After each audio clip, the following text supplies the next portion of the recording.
Bismillahirrahmanirrahim. Assalamualaikum and good morning.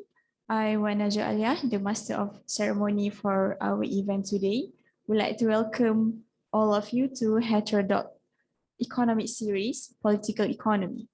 It gives us great pleasure to welcome each and every one of you to our event today. We appreciate your effort in allocating your precious time to be with us here today. On this Barakah Day, we shall witness friend of Center for Islamic Economics and the Department of Economics in the collaboration with Center for Islamic Economics, CIE, Kuliyyah of Economics and Management Sciences, International Islamic University, Malaysia. To seek blessing from Allah, let's recite Kitab Al-Fatihah.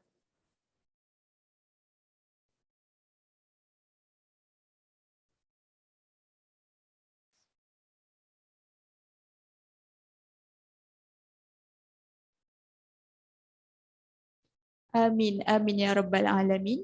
So, ladies and gentlemen, the objective of this program is to give exposure to heterodox school of economics, like political economy, and to learn more about different methods and assumptions that will create alternative to the mainstream one in developing a better model of economics in the future.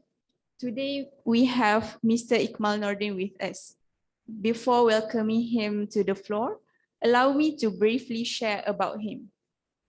Mr. IKMAL holds a master's degree in political economy of the development economics from School of Oriental and African Studies, SOAS, University of London, United Kingdom, pursuing specific knowledge of political economy.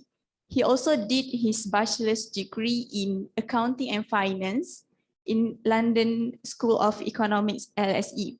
Both qualifications have equipped him with many experience in quantitative and qualitative work. He currently works as an economist at NEGARA Malaysia, BNM. Also today we have Assistant Professor Dr. Yasa Amin Imon, our dearest lecturer from Department of Economics, as the moderator for today. Therefore, without further ado, let's welcome Mr. IKMAL Nordin and Dr. Yasa Amin Imon to the floor. All right. Bismillahirrahmanirrahim. Assalamu alaikum warahmatullahi wabarakatuh. First of all, good to see some of my students here and a lot of you who are present online. And let me just tell you a little bit about what we're trying to do here. Okay, first of all, this event, right, is themed according to heterodox economics. And as you know, the definition of heterodox economics is any body of economic knowledge that falls outside mainstream economics. So any different school of thought, philosophy, economic theory, right? Any of that falls outside mainstream economics.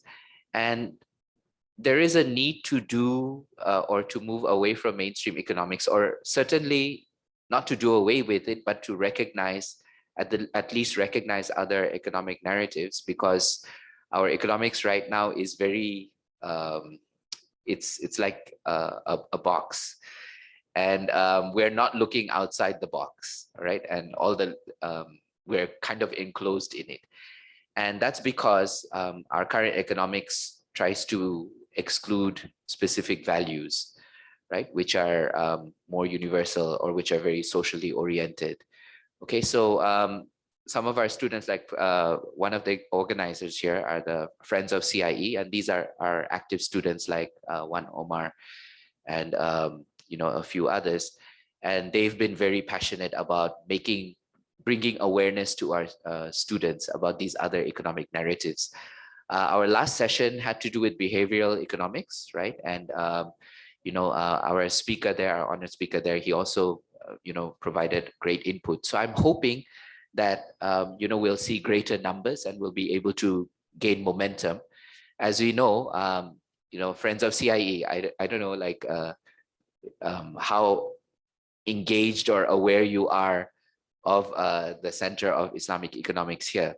And one of the things we're trying to do is also push, or make people aware of Islamic economics, being in the Islamic University.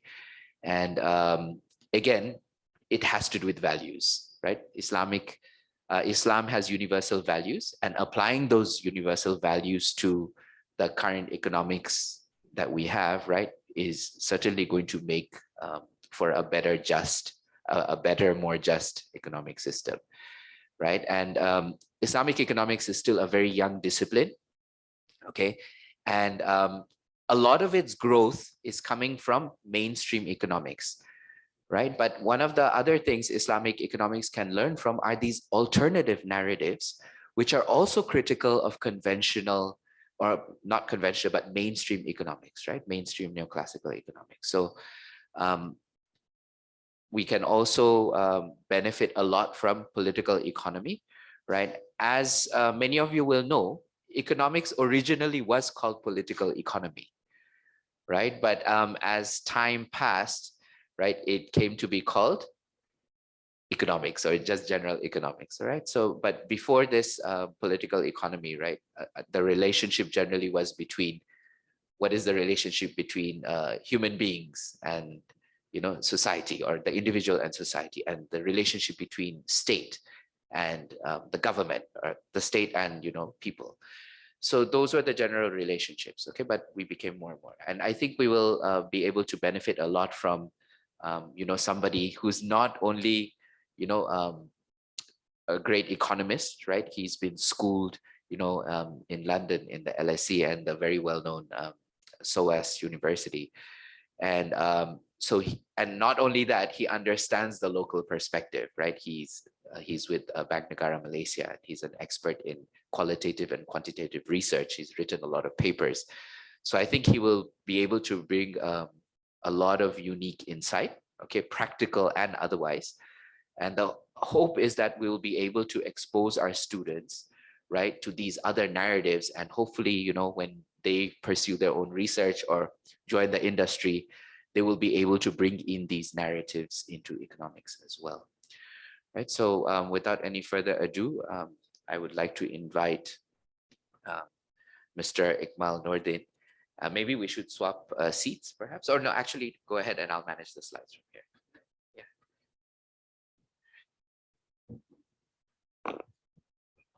Bismillahirrahmanirrahim. Assalamualaikum warahmatullahi wabarakatuh. Thank you, Dr. Riyasat. And also thank you to the organizers who CIE lah kan organizer dia. Oh, okay. Friends of CIE for inviting me. So shall I do the lecture in English or Malay? In English, okay. Because Dr. Riyasat said he lived the longest in Malaysia, so I thought he would already be half Malay by now. Okay, I think that. Okay, tapi campur-campur lah kita ni. Sekejap cakap ni. So kita today I'm not going to have any mathematical equations or kita sembang je ni. So a little bit about my work, what I do as an economist, in case any of you are interested in becoming economist professionally after this. So I basically work in the monetary policy department of the central bank, covering inflation. So how it works is that in the central bank, there's one big economic sector split into different teams. So each team looks at a different aspect of the economy. So my team looks at inflation, ada yang tengok exchange rates, ada yang tengok the government fiscal position, and so on lah. Okay. And what we do is to look at this. So kalau I tengok inflation, so I will have to read on everything that's related to inflation, produce forecast of inflation, and answer anything that is related to inflation. So let's say ada ahli parlimen ask about inflation or the cost of living. So that question will come to us and we'll have to write the response so that Datuk Seri Anwar akan jawab dekat parlimen lah. So but the answer comes from us. He only reads it out. So, so senang jadi PM ni. Or if for example the governor wants to attend an international forum, let's say she wants to meet the IMF or the BIS, so we will prepare the inputs on inflation for her to talk, for her to elaborate, and basically anything that has to do with the government's position on inflation, that's where we come in. So that's basically my work. Yeah, so okay, next slide. Okay, so we begin with a discussion on what is wrong with current economic theory, and where does the current economic theory come from. Okay, so these 3 points are given by Fine and Milonakis. There's a paper on it called Wither Economics, which gives the 3 main sticking points, or 3 main problems with mainstream economics. Okay, so one is it's based on maximizing utility. Utility meaning it doesn't matter what is the value of the good. Tak kisahlah benda tu baik ke tak baik ke, janji orang nak, dia akan sell lah. Dia akan sell lah, boleh jual, ada harga, tak kisah. Doesn't matter whether the good or service is intrinsically good or if it is bad. What matters is personal utility, right? The market determines everything. And secondly is the absolute triumph of deductive over inductive principles. Okay, so are you guys familiar with deductive versus inductive reasoning? Okay, so there's two in the sciences. There's 2 philosophies of reasoning. One is deductive, one is inductive. So deductive is you take a theory, you take a general theory, and you apply it to specific instances, specific examples. Okay, let's say you have a theory of relativity. That is a deductive theory, right? That is the theory of relativity explains the universal law of how light moves, what is the relation of time to space, and so on. And you apply it to specific examples. Inductive ni is the other way around. You try to look at specific examples. You look at and then you try to provide a universal generalization of that example. That is the inductive principle. Okay.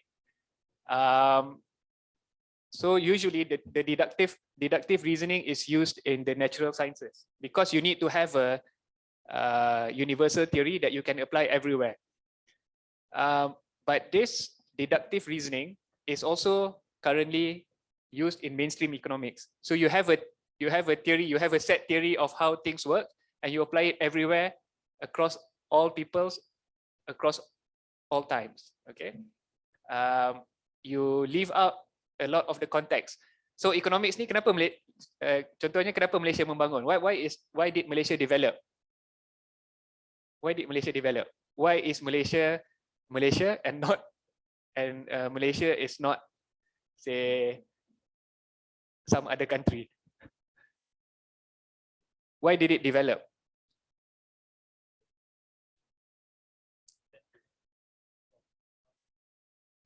Okay, we move from agriculture to industrial sector. If you just go by the mainstream theory, let's say the solo growth model,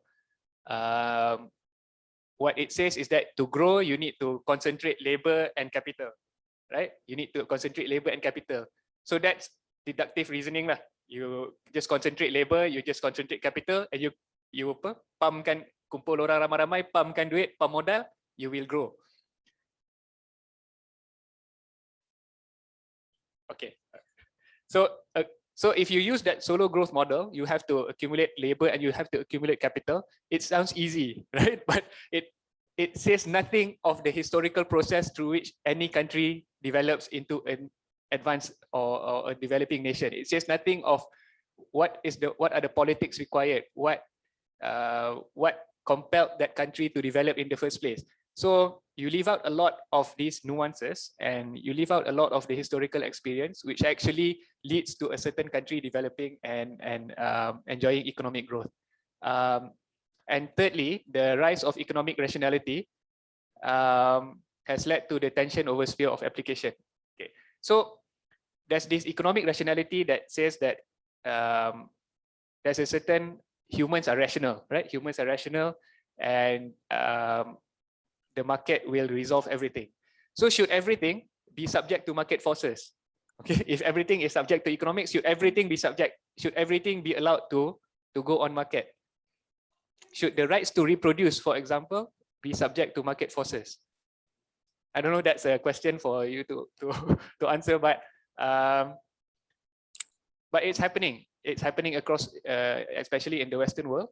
The rights to reproduction, you have phenomena like surrogate mothers, right? Yeah, where if you want to have a baby, but your choice is not to have the baby on your own, you can pay someone, for instance, in India, to have your baby, to carry your baby in the womb.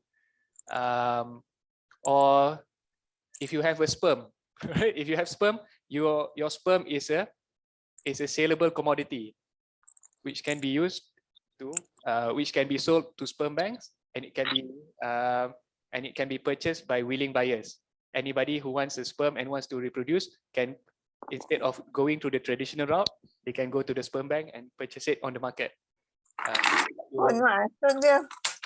So are those sort of things reproductive rights can be subject to market forces? If you go by economic rationality per se,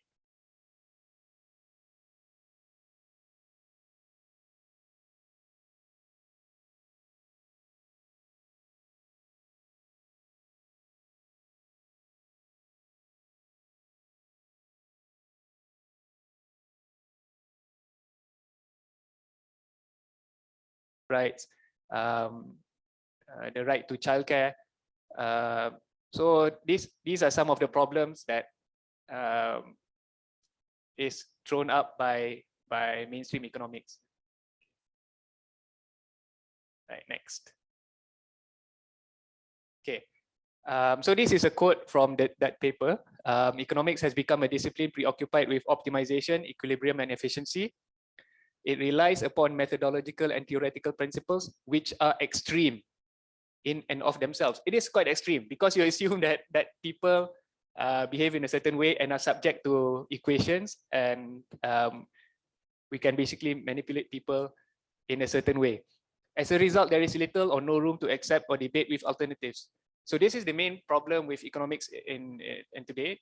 There's actually many different ways. There's at least 10 different ways to do economics, but what is accepted in the mainstream economics, in the mainstream institutions like the IMF or World Bank, is just one very narrow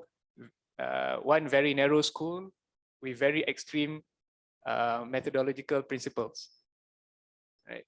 So, for instance, in the US, if you don't use mathematics in your economics, if you don't prove your economic theory using mathematics, it's not even accepted in the highest journals, right? Doctor can attest to that. You have to have some equations, even if you say something as simple as I wake up today and I want to eat nasi lemak. You have to have a mathematical proof for explaining why nasi lemak is your utility maximizing option, right? So next. So some key methods of mainstream economics. First is atomism, individuals as atoms who behave in a predictable way, which means that if you give a person A, he will definitely react in a certain way. Kalau kita bagi dia A, dia akan buat B. If we give them B, they will react in C. When that is not at all how individuals behave. if we push an object macam ni, right? If we push an object like this to the right, it will definitely go to the right. But if it is a human being, this human being will know that we are pushing them to the right. They will maybe go to the left, or they will maybe go here, or they may wait here, because we know that we are pushing things to the right and they are already here to catch the thing that we are pushing. So human beings behave in very unpredictable ways. If we say that, who amongst you are involved in the stock market? Has anybody tried stocks before? Yeah. Okay.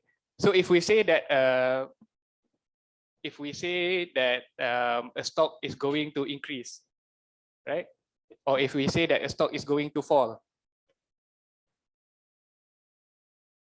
what will be the reaction of everybody? Everybody will sell, right? But not everybody, not 100% of stock traders will sell. Some will wait at the bottom to scoop up the losses, right? So individuals don't all behave in the same way. They are not atoms.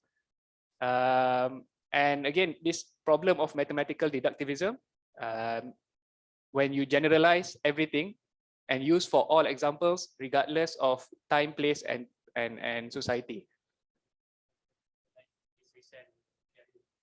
Unpredictable, like this recent PRU. Which poll can confidently predict that Anwar Ibrahim will win, or that Zaid Hamidi will win? Nobody is 100% correct, right? Because people themselves read that poll and people react to that poll. So for instance, you have this equation: inflation is equal to alpha times the output gap plus beta times commodity prices. So this simple equation, this example of a simple equation, is used to predict inflation at all times, at all places, when actually inflation is a function of many different things, and it depends on place, it depends on time, which working in the central bank, I can definitely tell you that forecasts are very prone to error. You have to revise them frequently, and models do not work in reality. Okay. Next. So we go back to classical economists. We go back to the history of economic thought. First of all, there were classical economists. Amongst them are Adam Smith on the left, Ricardo in the center, and who's that on the right? Yes. Who answered that? Good. And before that, in the Islamic world, there were people like Ibn Khaldun. And these classical economists were interested in substantial economic questions. They were really interested in economics as a whole, right?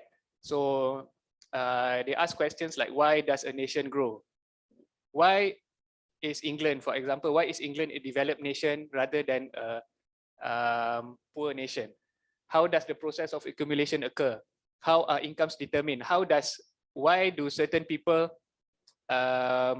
get more and why do certain people get less?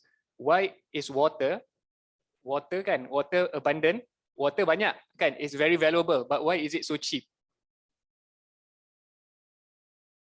Yeah, because it's so abundant. But why are diamonds? Diamonds have little to no practical value, but why is it so expensive?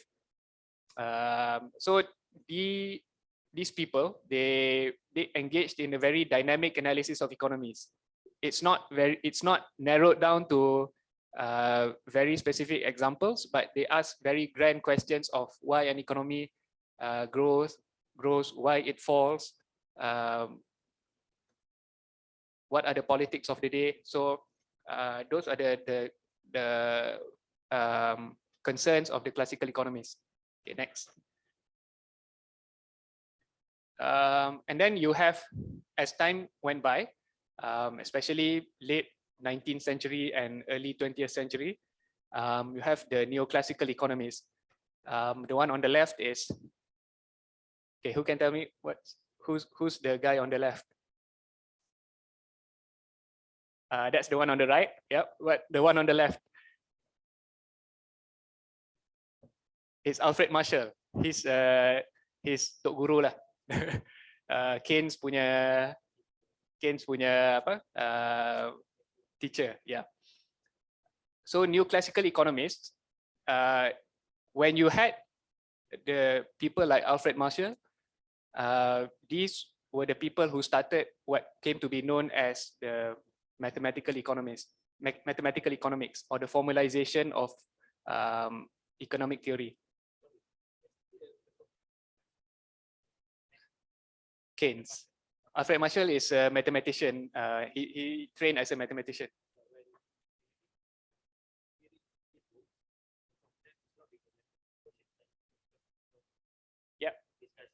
Yep, correct. Yes, that's correct. He philosophized on economic questions as well. But he was, what I'm trying to pinpoint here is that these people were the first to formalize economic analysis into mathematical terms, and this is the method that is used until now. And basically, what they did is to formalize static analysis. So analysis of microeconomy. For instance, apa jadi kalau demand naik, apa jadi kalau supply turun, and provide a set of assumptions such that economic behavior could be modeled mathematically. They didn't really touch on the dynamic questions of why nations grew and why nations fell. But yeah, their contributions were more on getting economics to where it is now. Such that if you want to prove any economic theory, you have to do it by the use of mathematics and proof. Okay, so this is what may be called, some people call physics envy, because in the beginning of the 20th century, science was making great progress. You had people like Einstein coming up with the law of relativity, and some people say that economists at that time, they wanted to be like physicists, right? They wanted to be as robust as physics, and they had to prove that economics was not just a fuzzy science, that you had that economics can be modeled in a way that is almost as or close to being robust as physics. And that's where we are now. Okay, next. But are models sufficient to explain and predict? So in November 2008, this was during the global financial crisis. The Queen of England, the late Elizabeth, came to the LSE. There was an opening of a new building, and there were a line of economists, of LSE economists over there, and the Queen asked a very simple question: why did no one see the economic crisis coming? Right? It's a very simple question. These are all very established economists, very a lot of experience in their field. I wasn't there. I came to LSE in 2009. But my lecturers told us about this story, and it was a very profound question. It was a very simple question, but it was a very profound question. Why did no one see the economic crisis coming? Right? With all the models, with all the research, why did no one see the crisis coming? Because it fundamentally speaks to the failure of economics that you cannot foresee a crisis. If a theory is true, you can predict things in the future using that theory. For example, in physics, there's this thing called the Higgs boson, right? Higgs boson or Higgs boson? Higgs boson. It was found I'm not sure when. but the theory that pointed out that this particle existed, the equations were there for decades before you actually found the particles, right? They predicted the existence of the particles first. The theory came decades before anyone set up a particle collider. And then after a few decades, they actually set up experiments. They set up a huge particle collider worth billions. Masa tu baru jumpa.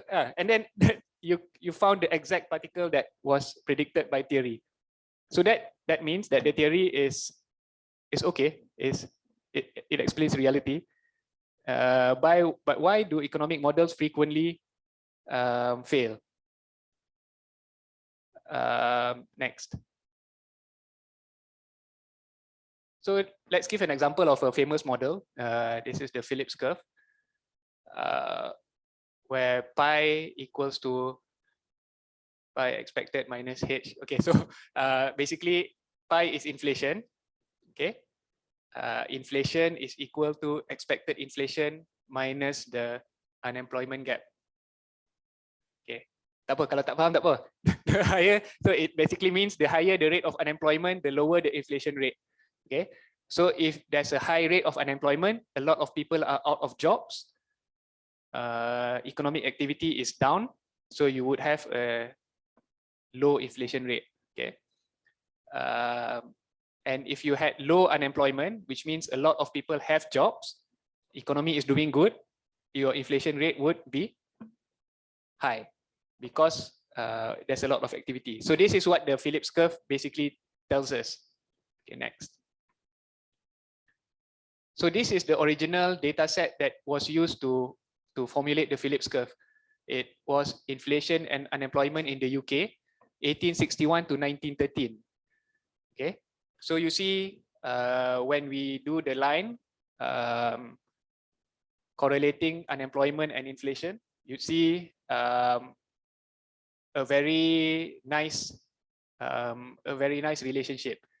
So when unemployment tinggi, unemployment is high, inflation tends to be low, and when unemployment is low, inflation tends to be high. But even this one is problematic because it's not really inflation. If you see that, it's rate of change of money wage rates. It's the wage. It's not the price levels of everything in the economy. It's wage rates. Okay. So of course lah, it's sort of a no-brainer that when your unemployment is low, you would see high wage rates. Kan, bila tak ada orang nak, when everybody wants to work, when everybody is in work, you don't have much workers to spare, so you will have to pay a lot to attract workers.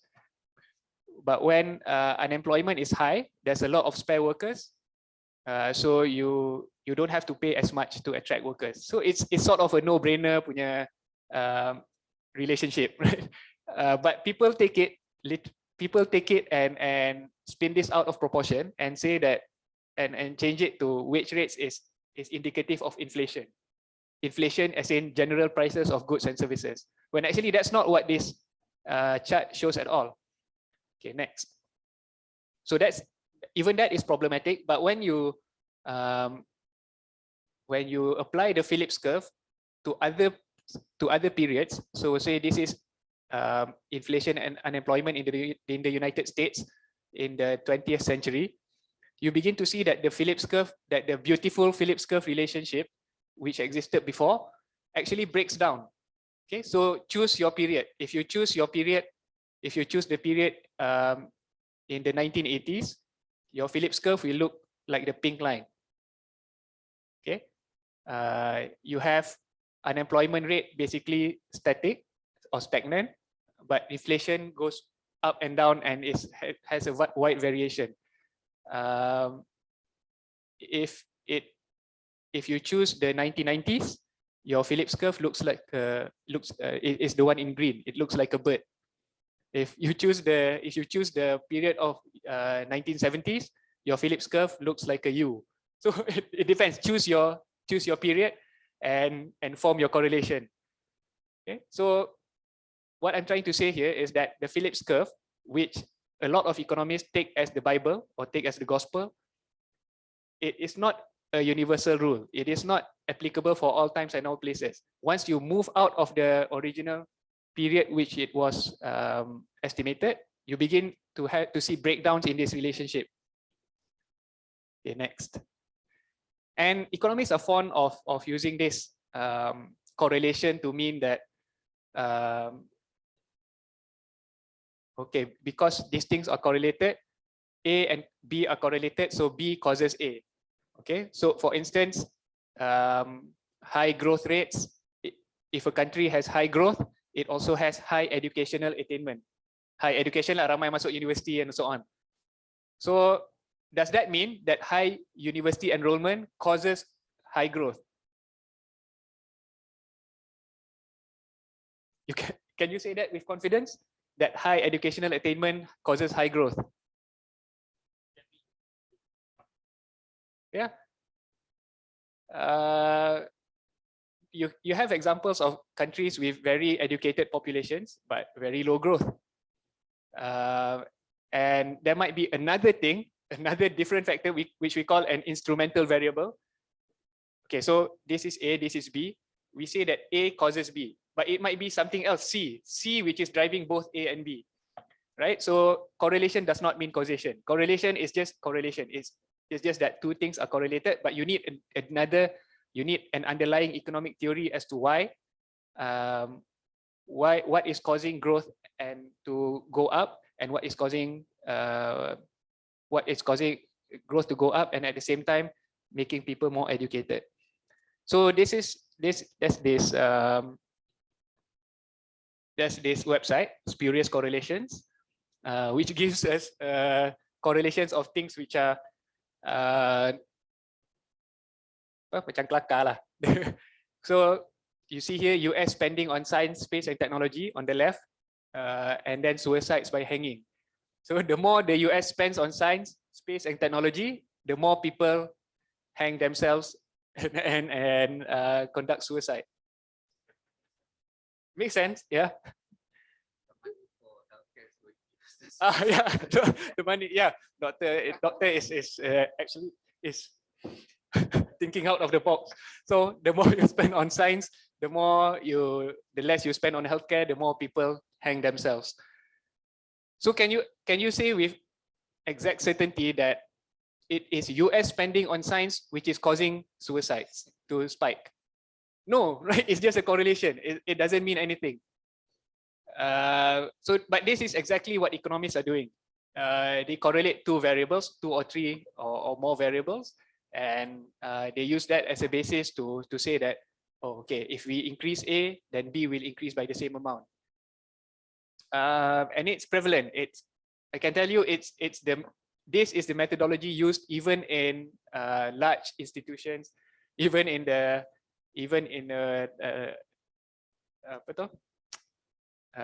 local well-known bank, and it's used everywhere. Okay, next. So models cannot explain a lot of things, but we need to include the human element. So this is where the neoclassical school tries to include other explanations, other human explanations as to why economies grow. So there's this school of thought which is called the NIE, New Institutional Economics. Some famous figures from NIE, Douglas North, Ronald Coase, sorry? Yeah, yep. And also people like Acemoglu and Robinson, who wrote the famous book Why Nations Fail. So under the neoclassical school, okay, so I'll try to simplify it, yeah, because we don't have time to go through the whole theory. So you remember the demand and supply curves that you see in textbooks. It assumes that people have property rights and zero transaction costs.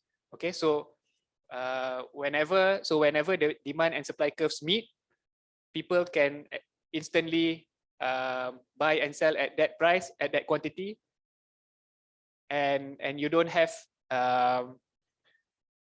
any transaction costs. Okay, there's no cost of you searching for that good. There's no cost of you there's no cost of trying to find the price. So if you want an apple, you can straight away see the price of an apple and you can buy it at that price straight away. There's no transaction cost. Tak payah jalan, tak payah buat apa, tak payah buat ni. So institutions matter.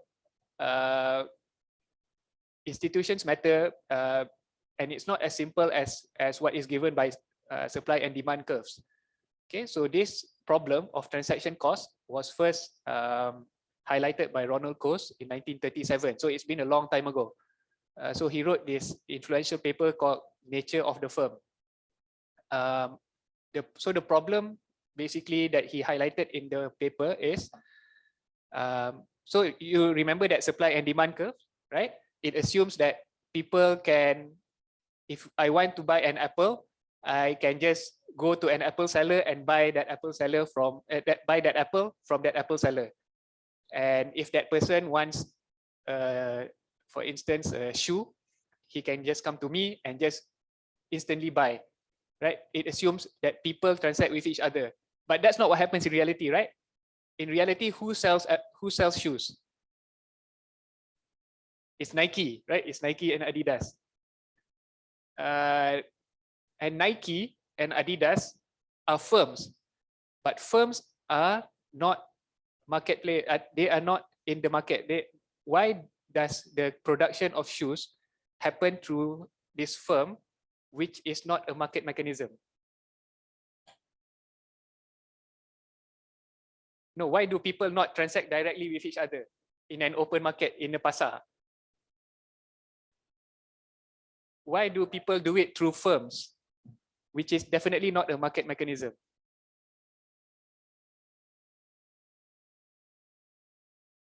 Right? So, yeah, so that's a mystery of economics. Why do people not transact directly with each other? Why do people do it through firms? Yeah, it's a bit complex. And what Ronald Coase pointed out in this paper is that to actually produce a shoe, it involves huge transaction costs. So you need to actually find the raw materials for the shoes. You need to bring the people together to create the shoe. You need to find the market to distribute the shoes. So it involves a lot of these, what he calls transaction costs, the cost of actually producing and selling, that you cannot actually do through market mechanisms alone. You need to have an institution, which is the firm, to produce it for you.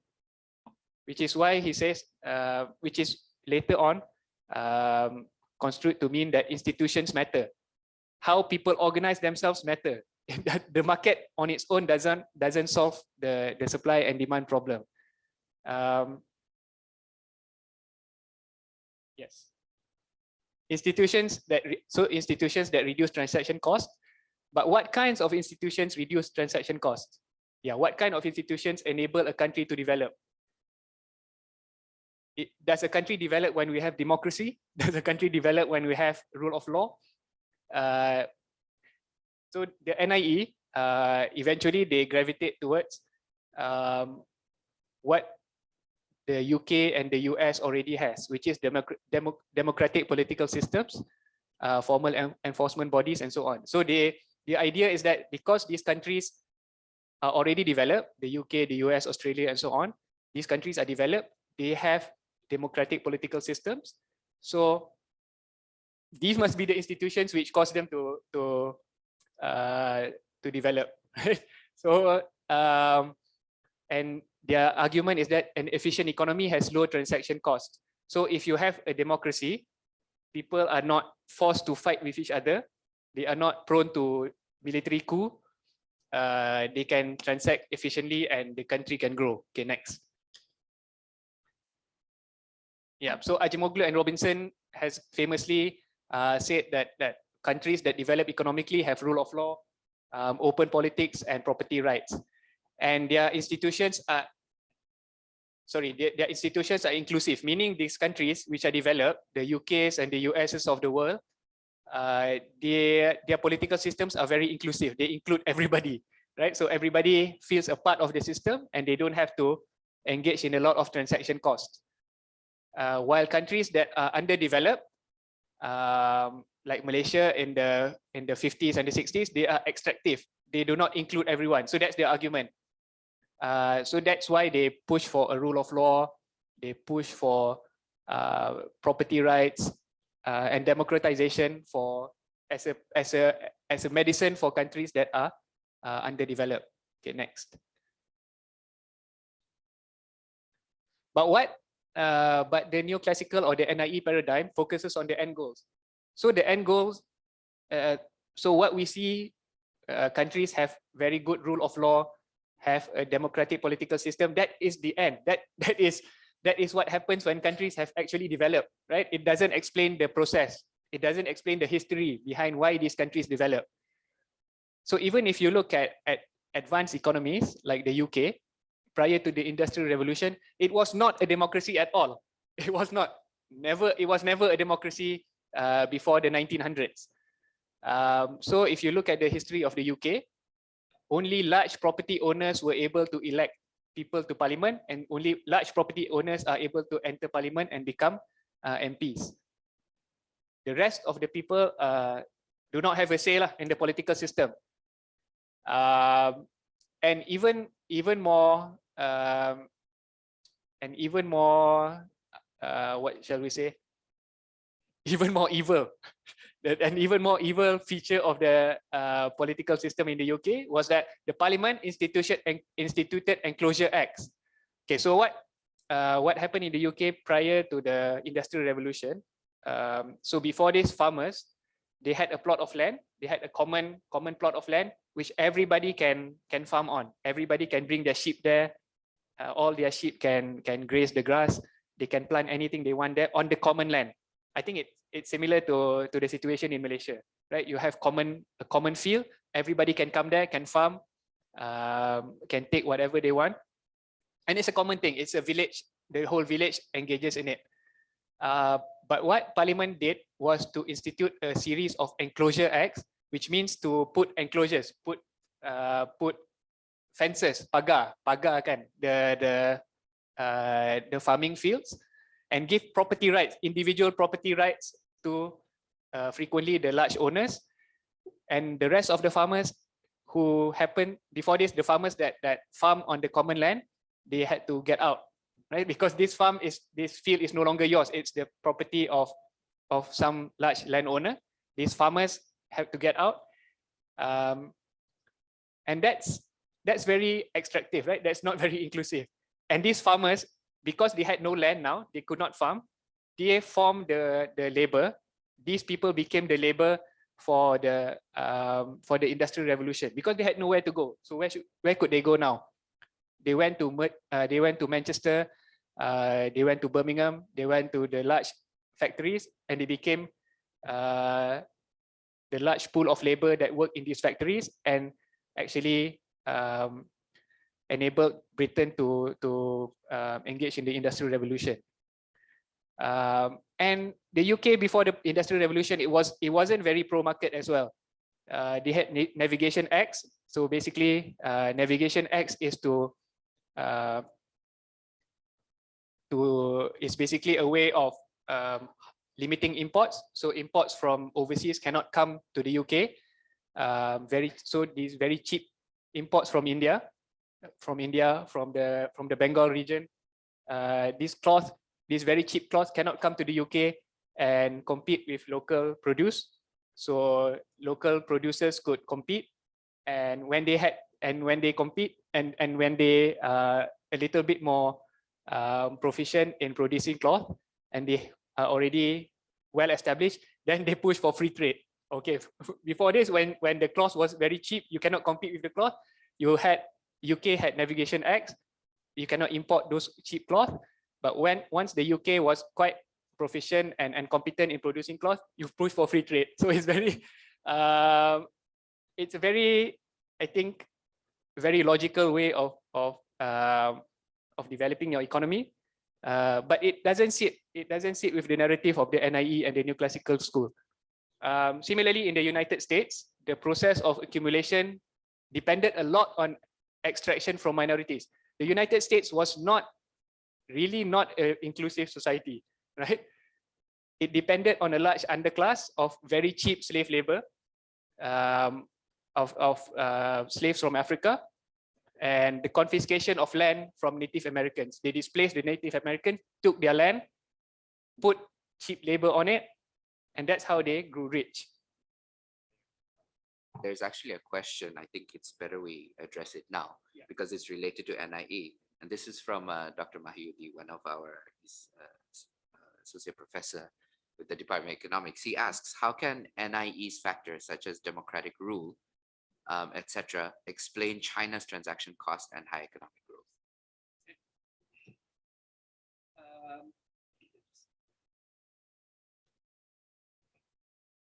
Okay, so I'll go to that after this.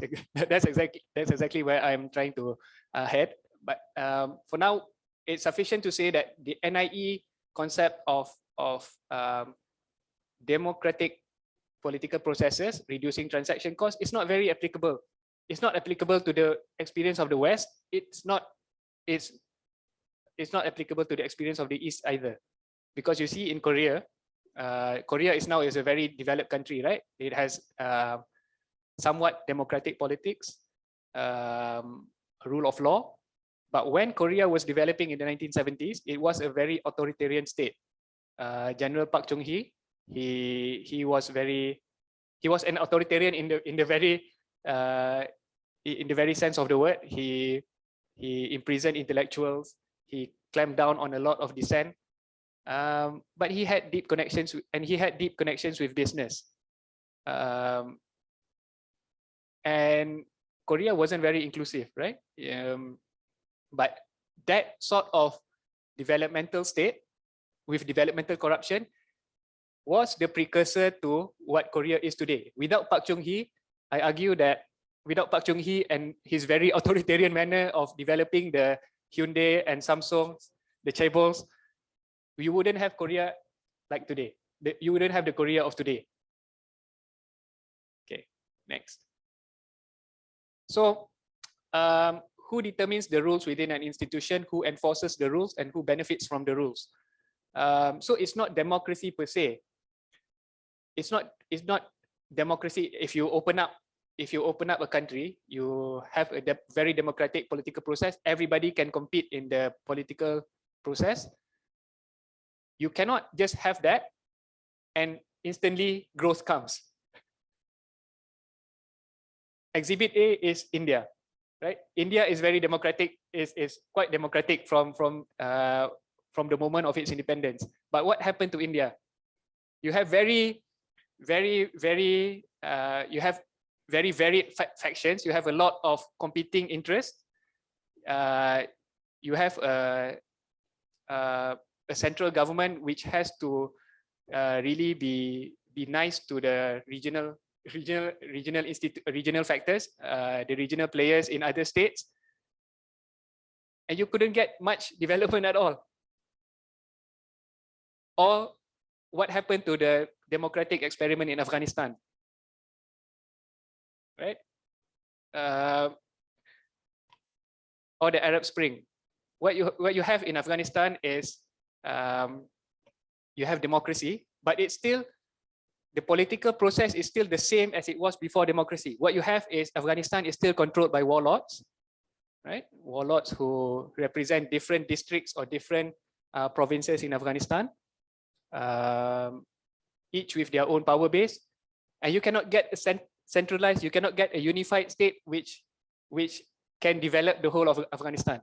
So democracy in some ways, in some instances, is very destructive.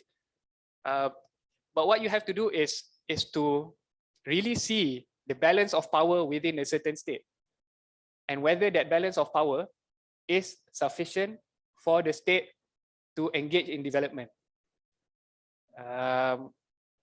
So this theoretical institution, what it does is reduce the transaction costs, but this institution also involves the control over net benefits and surpluses. So there's not only this economic aspect of institutions, there's also the distributive aspect of institutions.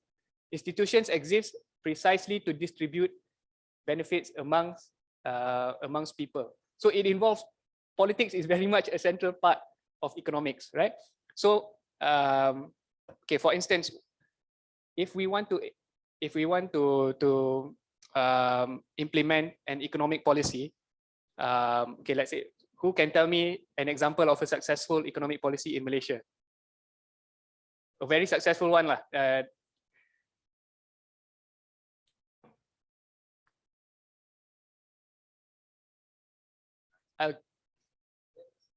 Very successful. Okay, I'll give you one. FELDA, okay, FELDA. FELDA is very successful because it involved large-scale transfer of people from rural areas. These people had little to no land. They moved these people to another land, a land which nobody owned, right? Gave them each 10 acres of land. Gave them seeds to plant, gave them rubber seeds, palm oil, and it actually became a commercial operation. Okay, and it actually lifted these people from rural Kelantan, from rural everywhere, gave them land, took them out of poverty. Okay, but what was the political settlement that enabled FELDA to work? There was a political settlement that enabled FELDA. Okay, so again, what happened in early 1960s Malaysia was that there was this alliance, right? Parti Perikatan, composed of UMNO, MIC, and MCA. So MIC we maybe can put on the back burner. So UMNO and MCA lah. And UMNO is so UMNO had little to no contestation from other factions. UMNO didn't have to fight with other factions because all the major factions in Malaysia, all the major races were brought together under one Perikatan umbrella. Okay, so UMNO itself was quite in a strong position because they had co-opted the other races in a single party. And more importantly, the political settlement, the bargain reached with MCA was that MCA had you can do whatever you want with regards to business and commerce, because the Chinese, as we know, back in the 60s, they were the dominant factor in business and commerce. So the Chinese, you can do whatever you want with, MCA can do whatever you want with business and commerce. We won't touch that. But UMNO has say over rural development.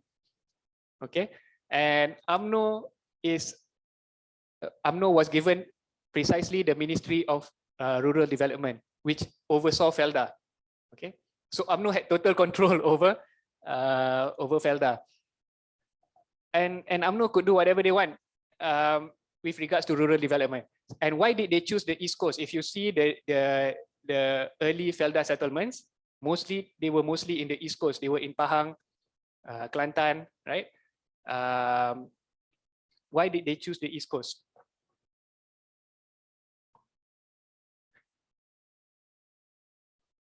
Because nobody lived there. Because it wasn't urbanized. It was underdeveloped. Let's say they decided to do FELDA in somewhere close to KL, where a lot of Chinese live. What do you think would happen? Would that cause a lot of conflict?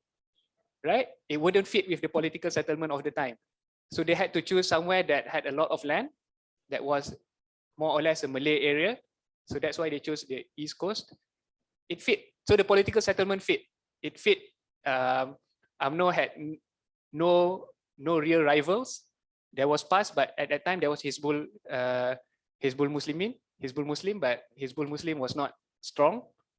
UMNO had no other political enemies, no other political rivals. They had co-opted their political rivals from the Chinese and the Indians, and they could act upon the powers that are given to them, and they acted within the powers that was given to them, right?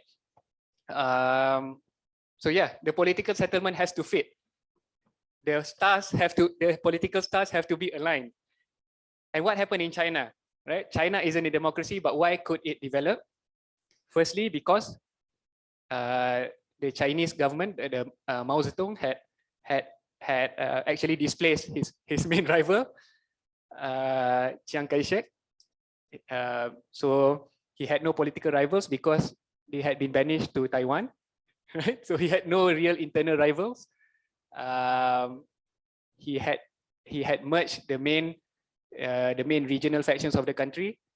So Mao Zedong and his band of and his inner circle were based in southern China, but they had co-opted the other regions of China, and they could become a developmental state, right? And the political settlement in China was such that there was no real obstacle for Mao Zedong, Deng Xiaoping, and their successors to engage in full-scale development all across the country. So I think my reading of China is that why is the Chinese government being so harsh on Tibet, being so harsh on Xinjiang? Is it because of religion per se? It's not, right? It's totally because of power and the need to control everything within an overarching Chinese state. Because there are Muslims in China which are not repressed. That's the Hui minority, which is Muslim. They are Muslim. They are Chinese, but they are Muslim. But they adopted the ways of the majority Han, and they are very much good citizens of the Chinese state. But what you get in Xinjiang is a very secessionist movement, which pushes for a separate state from China, East Turkestan, and that's, I think, what the Chinese government cannot tolerate. I think I'm not well versed with Tibet. I think it's more it's similarly along the lines of the need for the Chinese government to control everything within one state, and that's why they cannot let go of Taiwan until now. A move away from the traditional.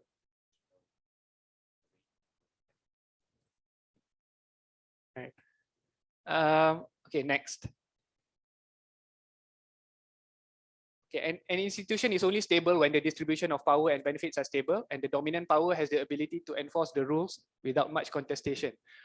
So again, it's not a question of democracy or not democracy. It's a question of who has power and whether that power has the ability to enforce whatever policies that they decide. Okay, and you see this in next. Sorry, I'm coming to the end. Okay, so that's this.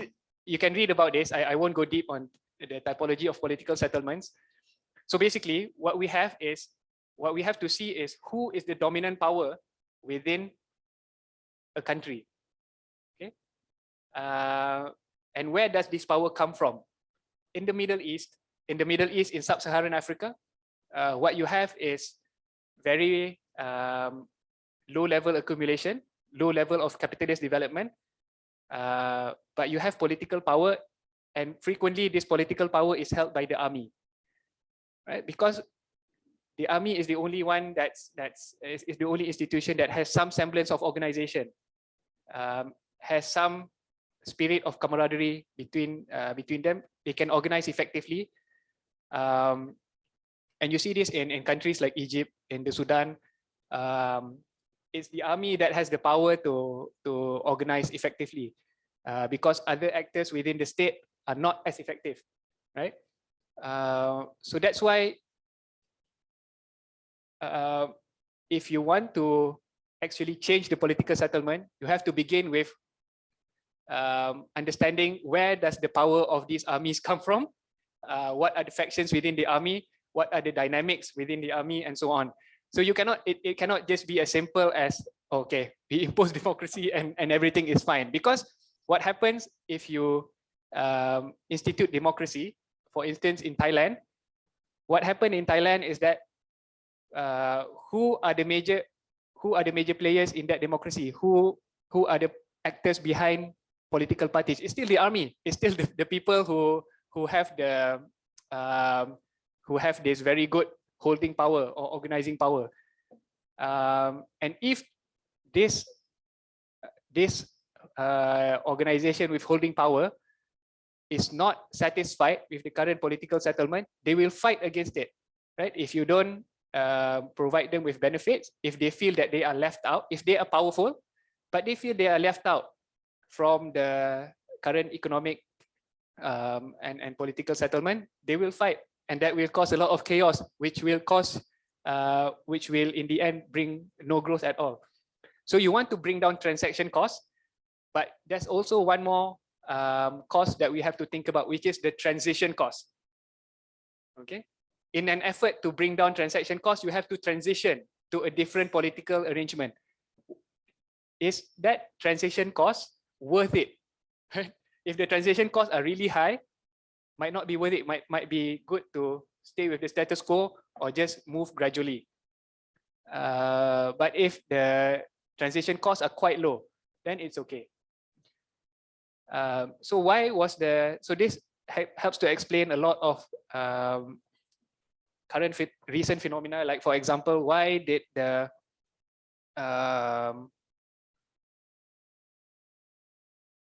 why was Muhyiddin Yassin why did Muhyiddin Yassin stay for only 1 year in power? Was it 1 year or less than 1 year?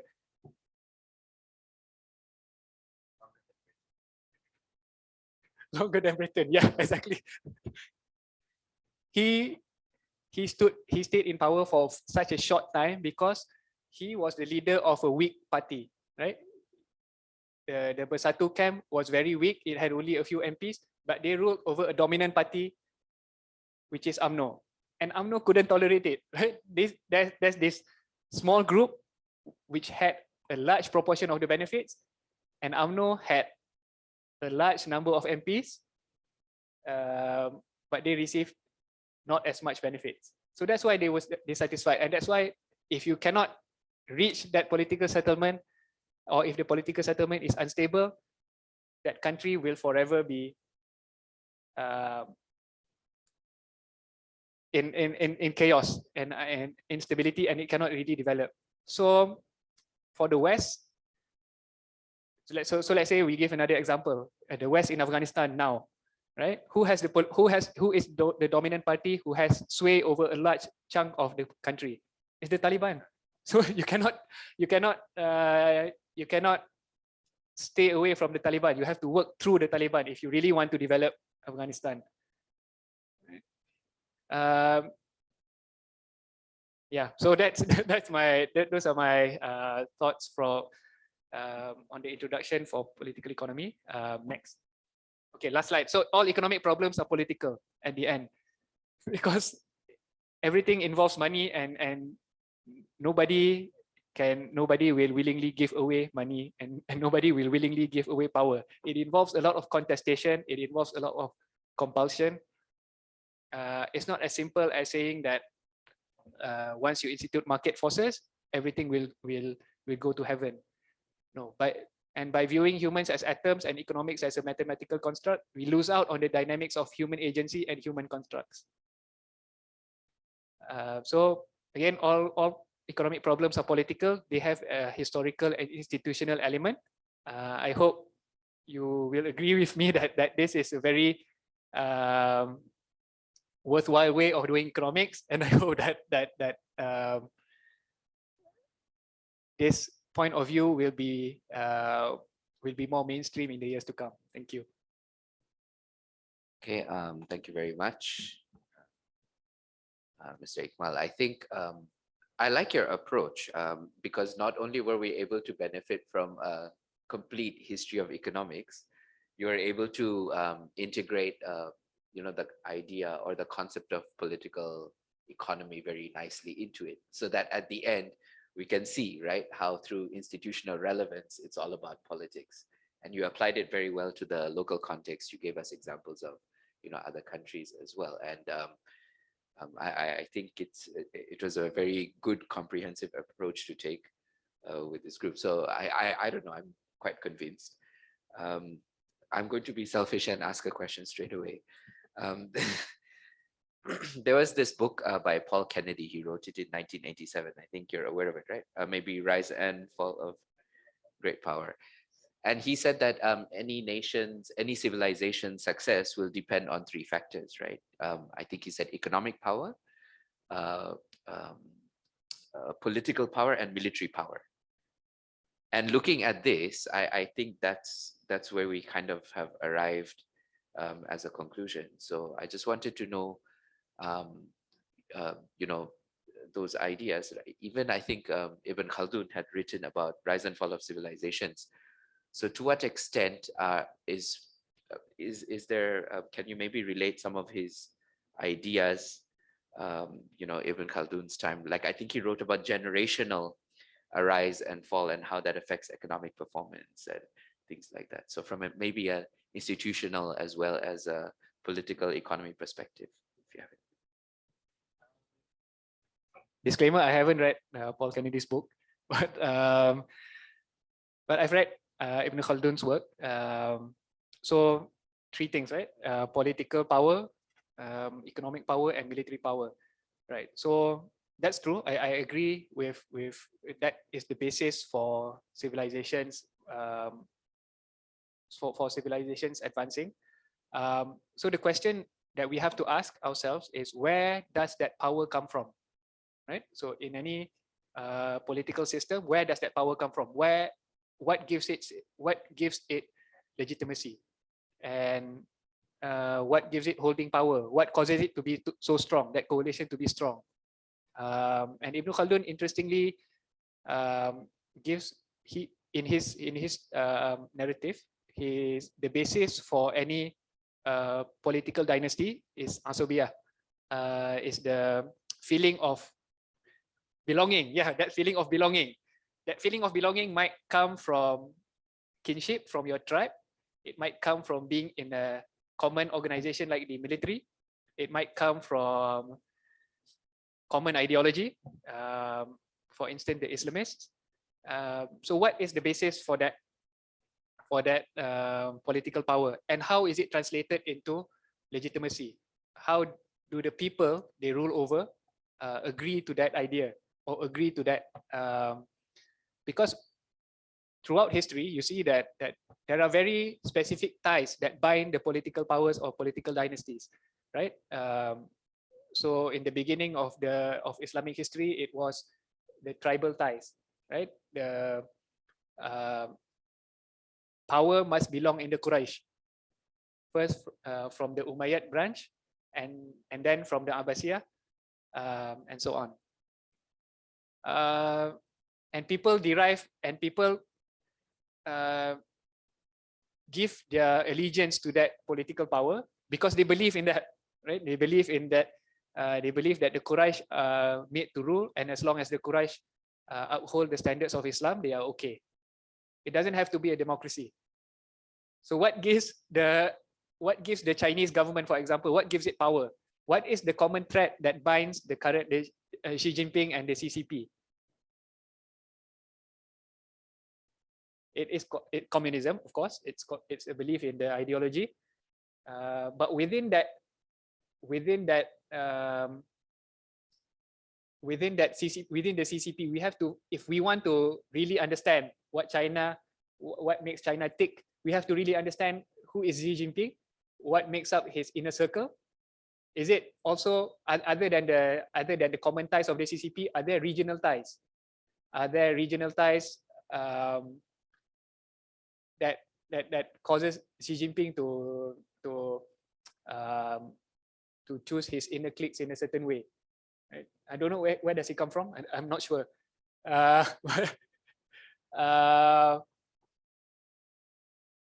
Yeah, so you have to really dig deep on what is the basis of. Okay, so moving to Malaysia, what is the basis of Anwar's power?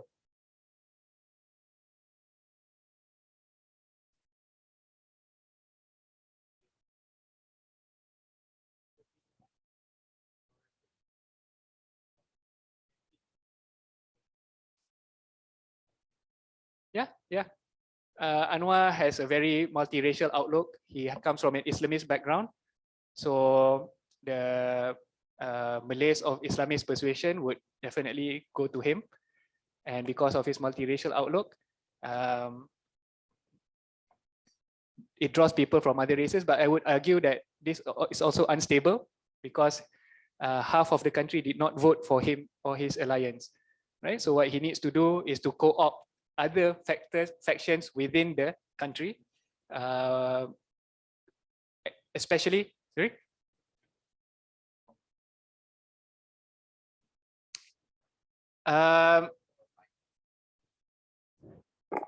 Sorry, actually, can we say that he got a lot of youth support which voted for him?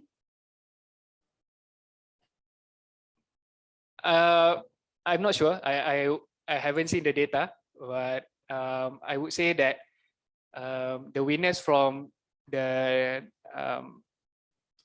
enormous influx of youth voters is actually PAS. They managed to capitalize on the young voters. So what I think he needs to do to solidify his power is to transform. So politicians frequently need to transform, right? So he needs to transform his, if he wants to build a stable coalition which can endure for decades, not only for years, not only for until the next election, but if he wants to build a coalition that can endure for decades, he needs to co-opt these conservative Muslims, the ones that voted for PAS, the ones that voted for PN. And I think he's doing that, right? He's trying to portray himself as a very very Malay, very Islamic guy. And maybe people in his coalition must do that too. Maybe the DAP can start wearing songkok and kopiah from now on. If he wants to build a stable coalition, I think they need to do that. And the coalition can endure for a long time. So yeah, so what's the basis of that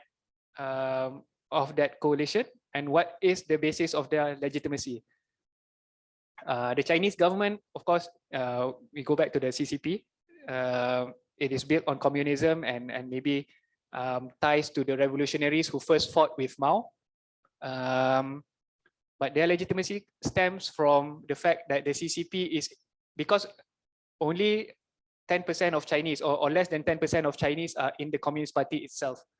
But the rest of them are not. The rest of them just support the CCP because the CCP promises them growth and homes and stuff.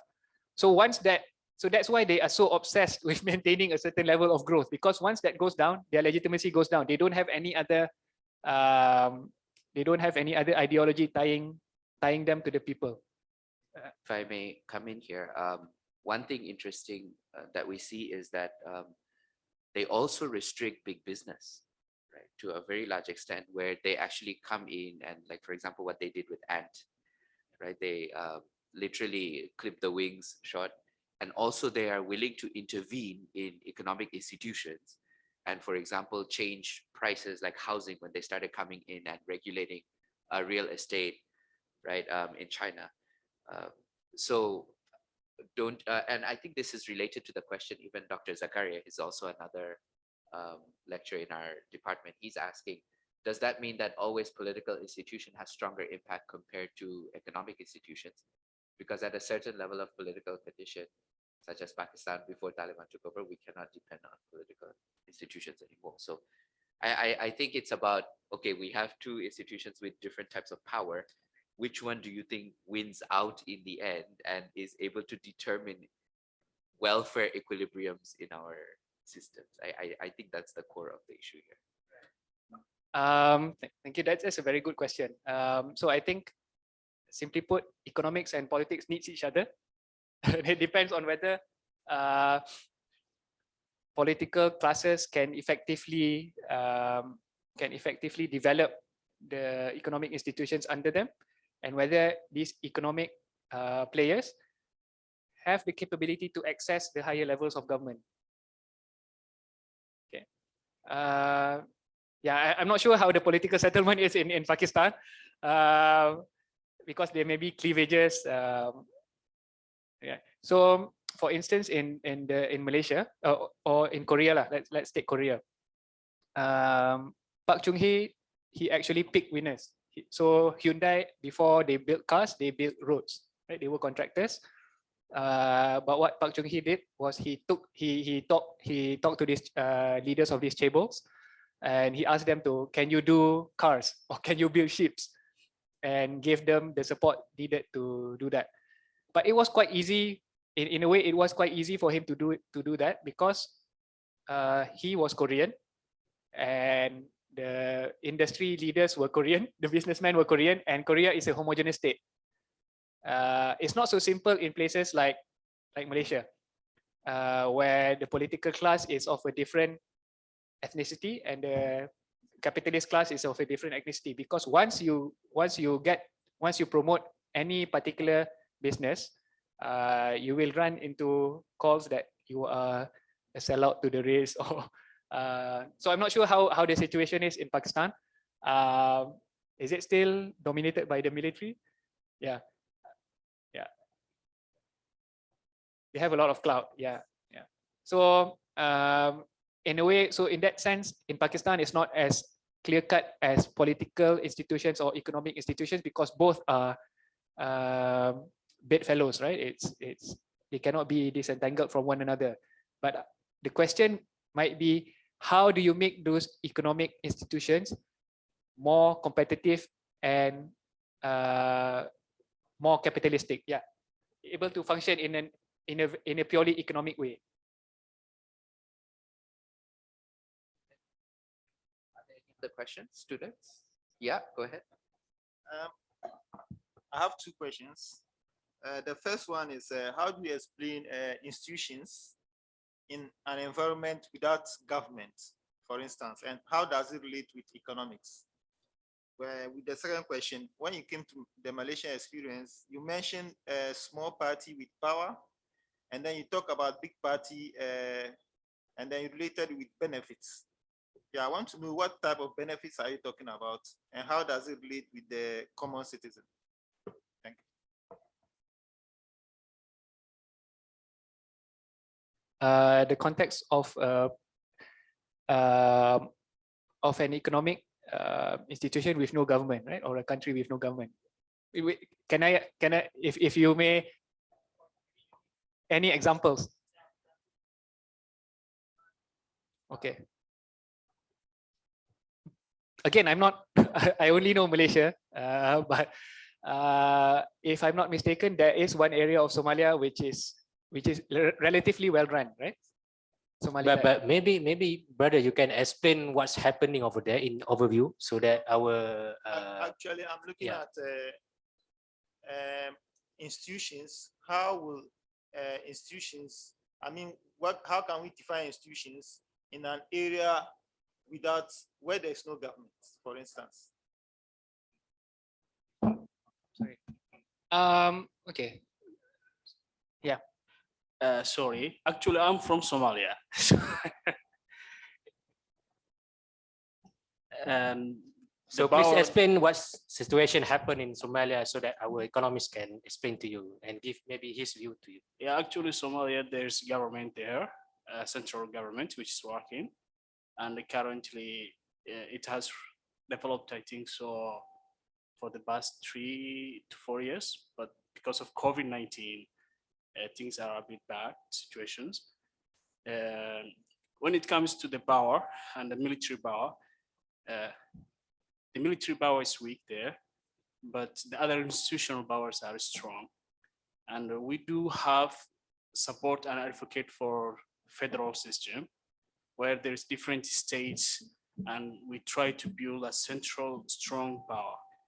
But due to, as you say, that different regions and different political ideologies converge.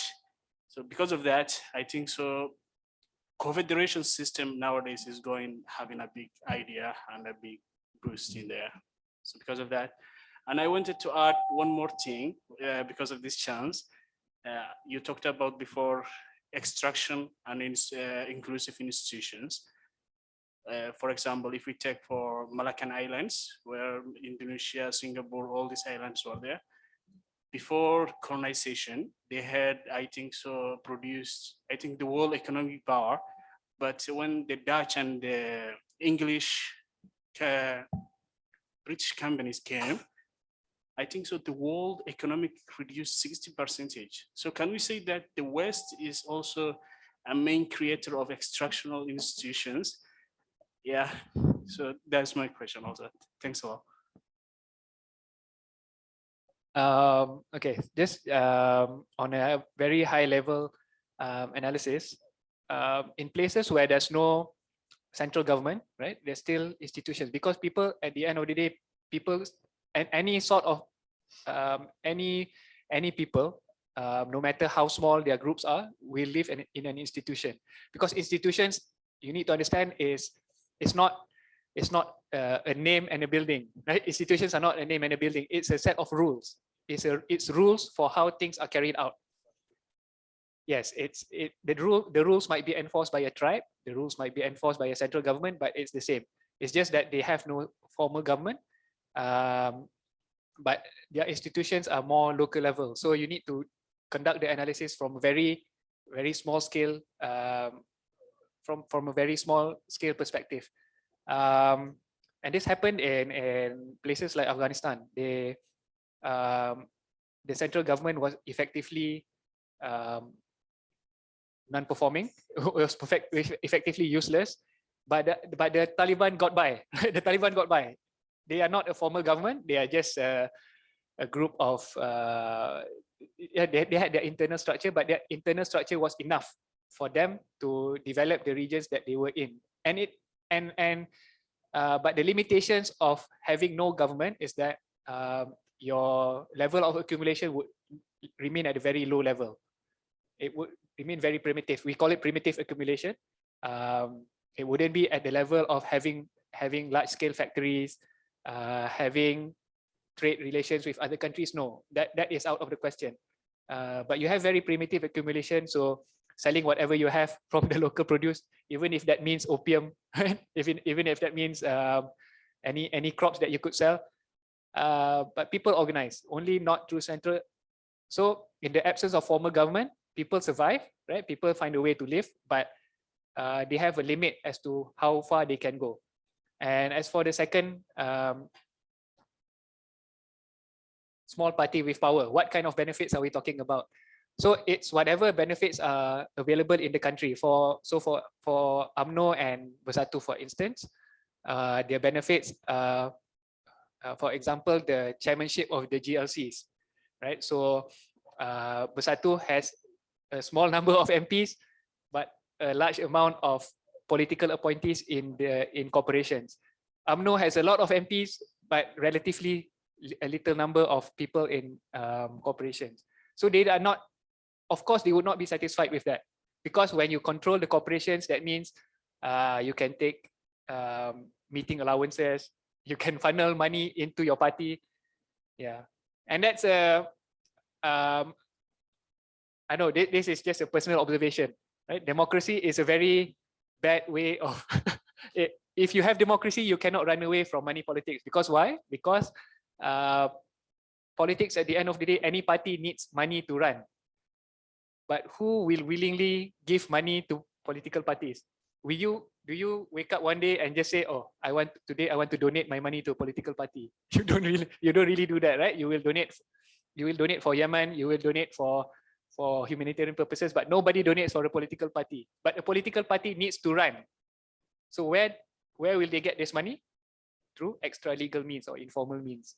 I think on that note, which is very much related, from an Islamic perspective, like, we are talking about democracy and how it's falling short in so many senses, right? And do we have a political system or a governance model, right? And I'm talking, of course, ideally speaking, that would allow or remove some of these problems that we're facing in modern democracies? There's no model. Any model works if it has taqwa, and any model fails if with a lack of it. So any model eventually fails. Even monarchy, even if we say the standard conception of an Islamic state was actually a monarchy, a dynasty where power did not move far from the ruling house, the ruling family. If you look throughout Islamic history, close to 1,400 years, right? 1,400 years. Out of those 1,400 years, how many years have Muslim countries been in a democracy? 100 years, the past 100 years. For the rest of it, and how many years has it been in a khilafah or a traditional caliphate? Less than 100 years. The rest of it, 1,000+ years, was in the form of a monarchy, right? And it was in the form of a monarchy because that was routine at the time. You look outside of the Islamic world, you look at the Byzantines, you look at the Romans, you look at any African kingdoms, you look at any East Asian kingdoms, all were under kingship. So it was the norm of the time. They were subject to, there was a lot of abuses by kings as well, but there was a lot of good in that people were not subject to political contestation. You don't have a lot of factions fighting with each other. It was very stable. So that was a trade-off that we had then. So we need to so we need to think about whether this benefits from what we have now are balanced by the trade-offs of money politics and so on, and how do we reduce those forms of money politics? So I think that's the actual question that we have to ask. I think people's representation is important, and people speaking out is a very central idea of livelihood and how states are. So we do have a variant, right? We have, like, for example, like a guardian council, a kind of shadow council that is acting as a check and balance to democracies. Would you say that if we can get the balance right somehow, that might be something better? Even for guardian councils, who will be in the guardian councils and who is eligible for it? Are it people? Is it people who have been trained in COM? So I give very specific examples, but yeah, who is eligible for it, and are these people competent to be in guardian councils? And at the end of the day, if you have a guardian council, people, I can bet, no, not bet, I can guarantee that people will fight to be in those councils if the political settlement is not stable, right? So at the end of the day, again, even if you are an Islamist party with very Islamic ideals, any Islamic party will have to come to terms with the realities of politics. You have contests, you have other people who are not aligned with you, and you have to figure out a way to how to keep them in check, whether through threats or you co-opt them into your coalition. So that's what happens in Turkey, right? Erdogan is a very he comes from an Islamic background, he's a child of the Islamic movement. But when he came to power, what did he do? He did exactly what other rulers did. If you cannot co-opt into my coalition, I'll have to deal with you in another way. So that's exactly what he did. Some groups in Turkey, like the nationalists, who can sort of agree with him, he co-opted, and some of them he made into members of the AKP. Some of them he co-opted in a sort of loose coalition. Other people, like liberal journalists, he put in jail. So it's not, I mean, it's politicians or rulers do what politicians do. You cannot run away. If you look throughout the history of Islamic states, every king, every ruler engages exactly in what you would expect a ruler to do. It's no different, right? Because it's politics. It's, at the end of the day, Islamic politics is politics. Islamic economics is economics. So you cannot. There are certain realities that you must face and you must come to terms with, because those are the rules of the game. Sorry, Mr. IKMAL. I think perhaps it's also important for us to differentiate between the monarchy that had been established during the Khilafah and between the monarchy that is established now in the Islamic countries. Because even the Western scholars, they admit that some of the Oriental studies, that claim that there are similarities between these two actually are not that correct, because at that time during the Khilafah, the partial of the system is still a democracy in the way that only the higher administration in terms of Khilafah appointment and near to those Khilafah are in terms of monarchy. This is due to because when you have a huge expansion of land and they believe that we only need one leader, right? Because otherwise there will always disputes and people will claim that their view of the Islamic is better than the other. So that's why in terms of Khilafah, they insist to have only one, and through times it becomes a monarchy. But at the local level, in terms of governor and everything, the people still have right. That's why for imams, they raise their voices. The Shafi'i, the Hanbali, they are very vocal at that time. They raise their voices against some sort of the practices of some of the leaders. So the locals that time have freedom to actually give voices to home leaders that they believe at the local level. But I know that you also made studies on this historical Islam. I think your master's thesis related to this history of Ottoman Empire. Yeah, exactly. So I believe that in your journey of learning from the side of Islamic, though your bachelor and also master's degree are not from the Islamic side, but I mean not really like you are introduced to these courses, and you have the journey of your own. So what are your findings that you feel like from Islamic perspective or Islamic teaching that you feel like it is an enlightening to you? That because when we're discussing about politics or sometimes even economics, there is no end to it. People will always have game to play, right? Like they want this and they want this, and then kind of very confusing. There is no end. So what you think that from Islamic point of view that you feel like it is kind of able to solve this kind of no end for this politics or something like that?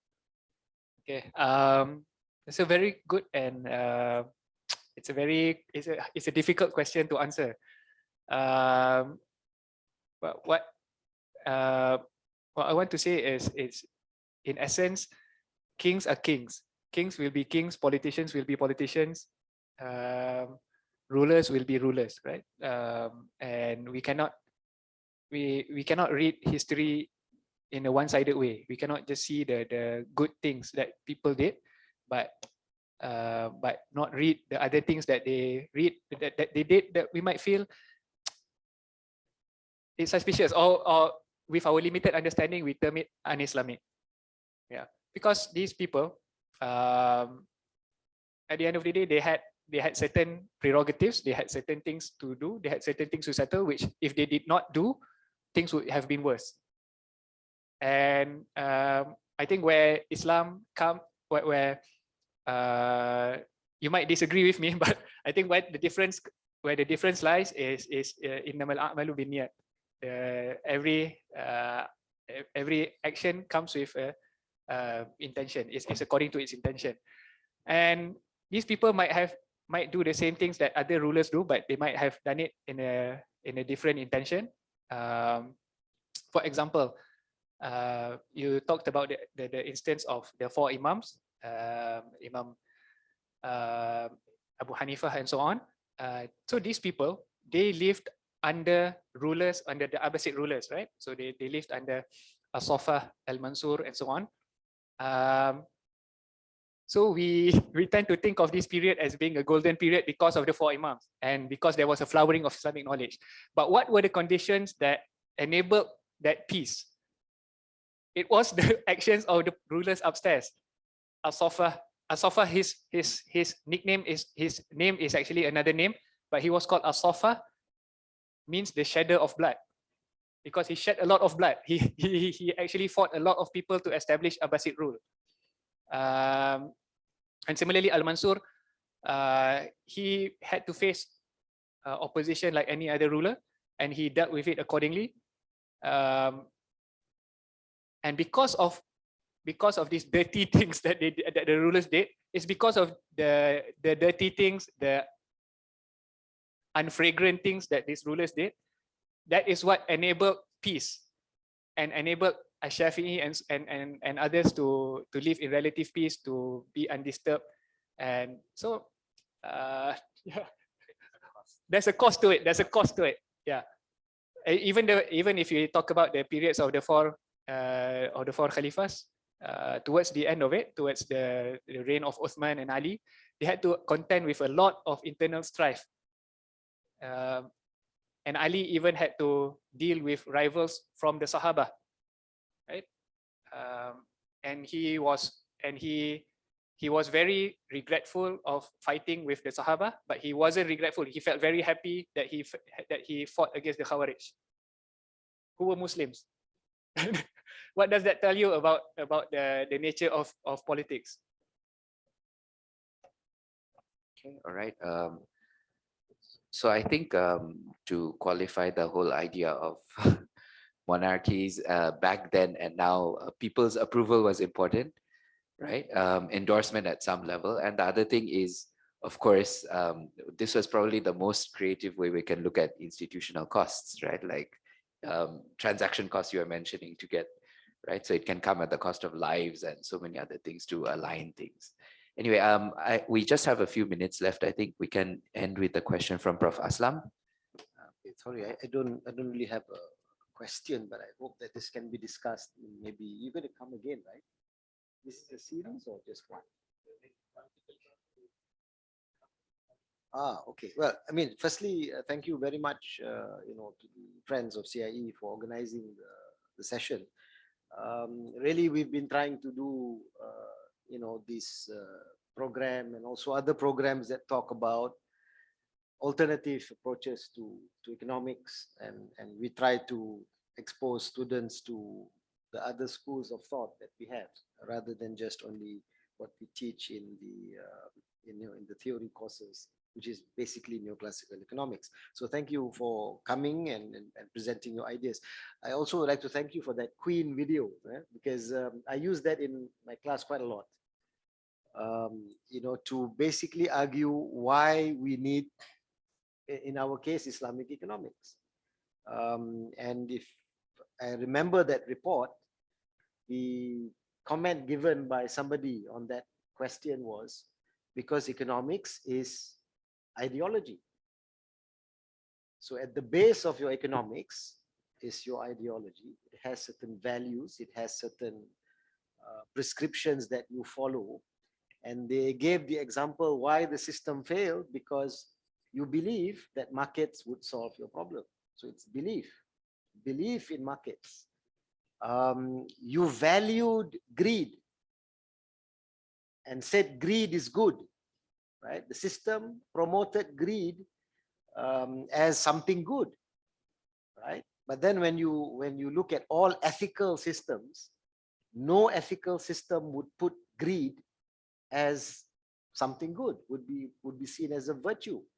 It would be a vice. Yeah, greed would be a vice. And yet in economics, or at least in neoclassical economics, in financial markets, greed was said to be good. So what I would like to, the last slide, economics is political. I'm just wondering, if we just modify it a little bit, because when you say political, it's also still another layer of, it's political. So economics is ideological. Economics is, is value laden. Then you go back to the core, whether you're talking about Islamic economics, whether you're talking about whatever approach to economics, it's the values that you have in your system, your governance system, and the agent that is in that system. At the end of the day, it boils down to that agent, right? So I think just trying to connect that with institutions, because I really think that that's what we should be looking at. You talked about these institutions, and you discussed, if I'm not mistaken, the case of China and a few other countries. In Malaysia, we have an institution that has become a major issue, and that is the middleman.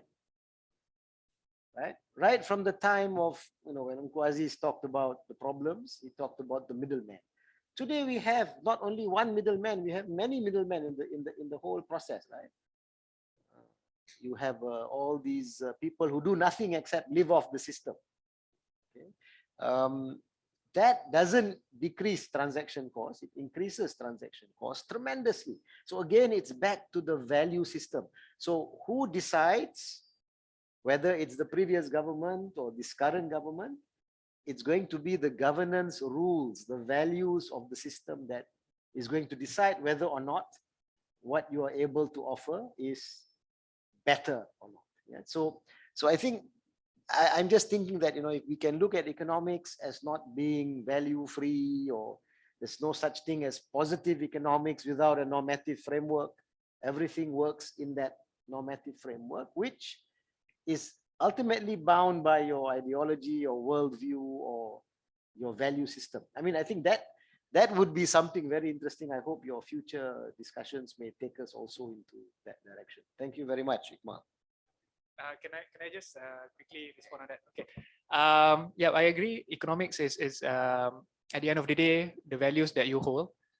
So for instance, if you're the PM, you let's say you abide by a certain value that says middlemen cannot take a proportion cannot take a cut of everything and increase your transaction cost.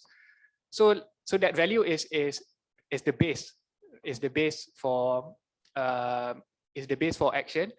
So I think where this analysis comes in handy is how can those values be implemented in a meaningful manner, taking into account the political settlement of the day. Because if the PM wants to, or if anybody wants to take on the middleman, he has to understand who are behind this middleman, who benefits from them, and if he tackles this middleman, can he do so without angering his partners? Because we know this, yeah, some of these people are involved, have a hand in it as well. So yeah, so that's why I think value is of course the base layer, and institutions on top of it, and what is politically feasible within the context of all of that. So that's, I think, I want all of us to take away and to have a very a better understanding, and I think it will make us smarter analysts and smarter smarter students of economics as well.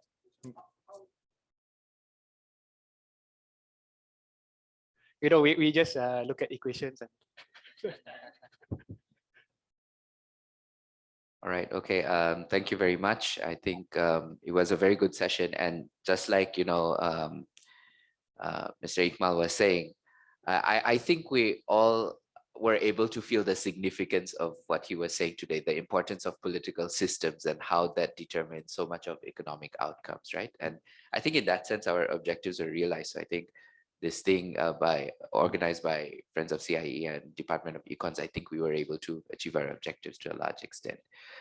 So with that, you know, I'd like to thank all the participants, right, who really changed the dimension of the discussion as well, and for Mr. IKMAL being willing to, you know, take up all the questions, and, you know, regardless of how difficult they were outside his domain, they were. So we really appreciate it. I'd like to hand the session over to the MC. Right? Okay. Thank you very much.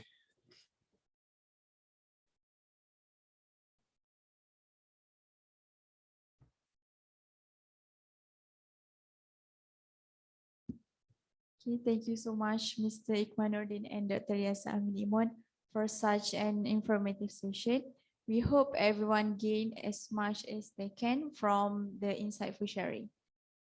I would like to invite Prof. Aslam Hanif to give a token of appreciation to our speaker, Mr. Ikhwanuddin.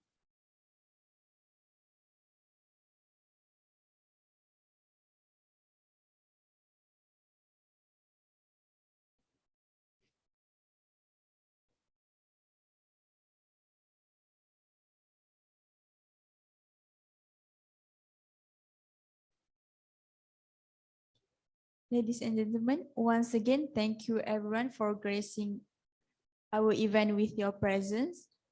We truly appreciate it. On behalf of the organizing committee, I would like to apologize if we have made any mistake throughout the event. With that, we have come to the end of the event. We would like to thank our speaker and moderator again, who are willing to spend their time attending this event. Let's end our program with Tasbih kafar dan surah Al-As.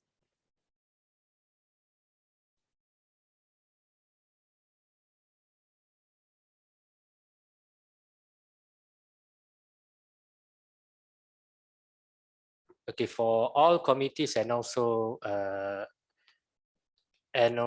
VIPs and together with lecturers, including you, Proslam, you are all invited to have lunch at CIE room, including Dr. Intan. And then the rest, actually we have food for 30 people. So I think in this room we have enough for 30 people. So yeah, you guys are all invited. This is token of appreciation for you guys for joining us. Those in the Zoom application, actually you are invited, but since you choose to be in the Zoom application, so we have to say sorry for the lunch. Maybe next day you can join us physically, inshallah. Thank you very much to the speaker and thank you all.